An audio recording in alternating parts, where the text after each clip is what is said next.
Khí CO2 được máu hút đem trở lại phổi và loại bỏ khỏi cơ thể khi bạn thở ra. Hoạt động hít thở của phổi được trợ giúp bởi cơ hoành. it is a Cơ hoành large là một cơ dome-shaped lớn hình muscle vòm nằm located bên dưới under the phổi. lungs.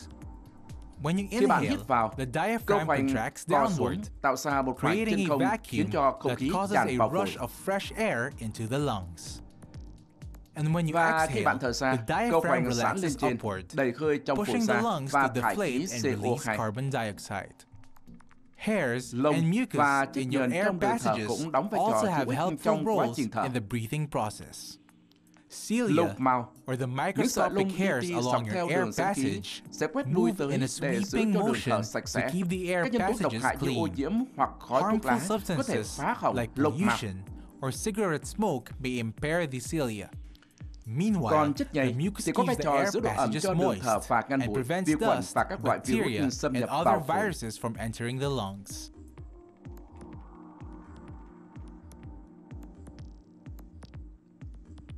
Green screens. Phông The nền green xanh. screen is Phông nền responsible xanh for lá many cây giúp amazing tạo ra visual nhiều hiệu ứng effects and video và kỹ technology. thuật rất hay. The basic Ý tưởng cơ bản idea là is đặt các chủ superimposing thể trên subjects một into phông nền virtual ảo. backgrounds. You take a Bạn main lấy một character nhân vật chính from từ the thế real giới world thực and drop và him thả nhân or vật her ấy vào into an một môi entirely trường tạo ra digital bằng kỹ environment. thuật số.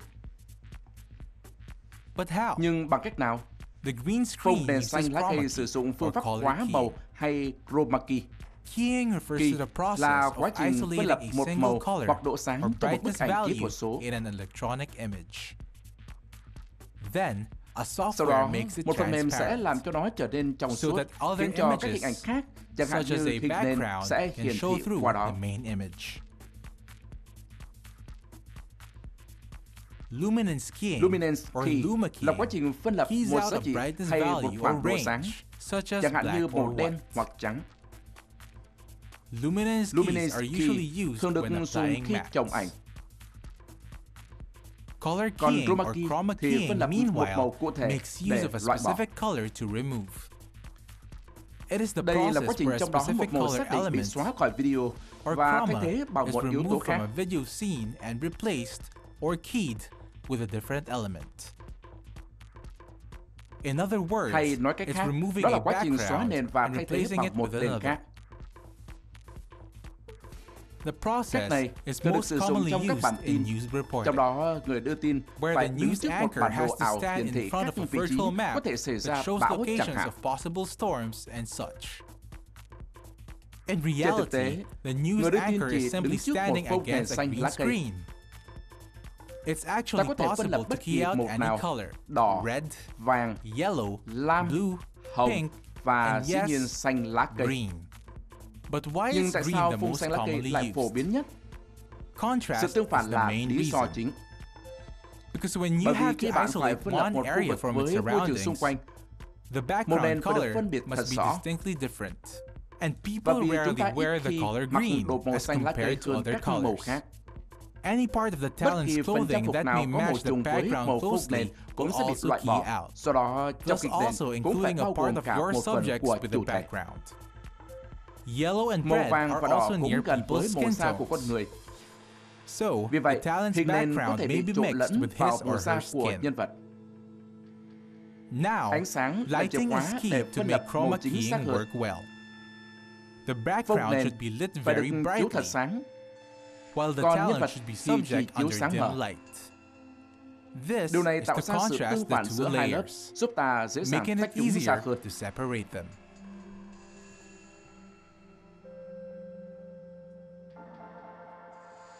Tattoo Xóa removal. hình xăm.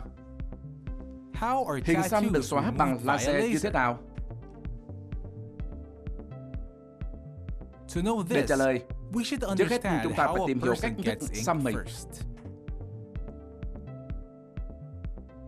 Tattoos Mực xăm usually are thường được made làm of từ hỗn hợp kim compounds loại from nặng heavy như metals chì, such as đồng, lead, mangan copper, và thậm chí cả thủy manganese, ngân and nữa. even mercury. It's the metals Chính in các the thành ink phần that kim actually loại gives trong mực tattoos giúp their cho hình xăm permanency. lâu phai. At the same Tuy time, nhiên, đây however, cũng có thể là nguyên these nhân may gây also ra be dị a ứng cause of cho một allergic số người. reactions for some. Khi kim đưa mực xăm vào xô trong da, hệ miễn dịch xem các chất này như những kẻ xâm nhập ngoại lai, và để bảo vệ cơ thể nó điều động các tế bào bạch cầu đến bao quanh chúng. Các tế bào bạch cầu chứa các hạt mực nhỏ lại, đưa chúng đến gan để được đào thải ra khỏi cơ thể. Nhưng vì các hạt mực thường lớn hơn rất nhiều so với các tế bào bạch cầu, nên hình xăm vĩnh viễn chỉ mờ đi sau một thời gian dài, chứ không thực sự biến mất một cách tự nhiên.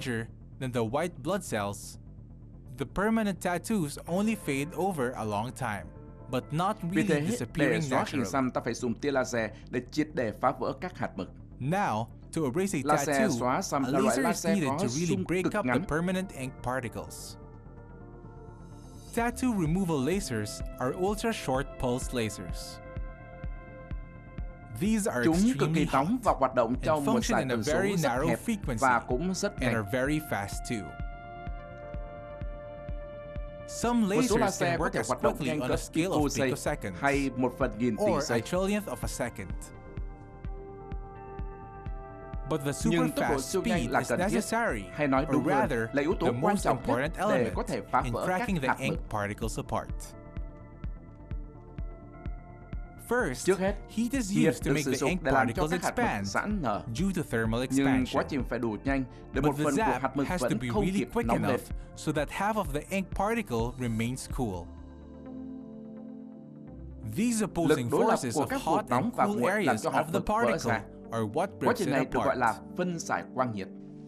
This Về process is cơ bản, called quá trình này phá photothermolysis. vỡ các hạt mực thành các hạt nhỏ hơn, Basically, đủ nhỏ what it để tế does is bào break bạch cầu down the hấp thụ chúng permanent ink và sau đó particles chuyển into đến gan. smaller sizes, enough for white blood cells Kể to lại quá trình này absorb. nghe có vẻ đơn and giản then và dễ carry dàng, to the liver. nhưng việc xóa hình xăm trên thực tế có thể rất tốn kém. Narrating the Hơn nữa, process nó may cũng make gây it đau sound và simple sẽ and cần easy, nhiều buổi điều trị but bằng tattoo laser. removal can be very costly, not to mention painful, and it will take several sessions of laser treatments. There you Vậy là have các it. bạn đã xem xong một tập Another nữa rồi. episode Thế nhưng hãy down còn the vô số drain. điều khác để khám phá. Still, Hãy cùng chúng there tôi are tìm hiểu nhiều countless hơn về more thế giới things xung quanh to trong tập sau. explore. Join us Hẹn gặp next lại các time bạn trong as we bên look trong các sự vật. and know more about the world around us. See you next time on Inside Things.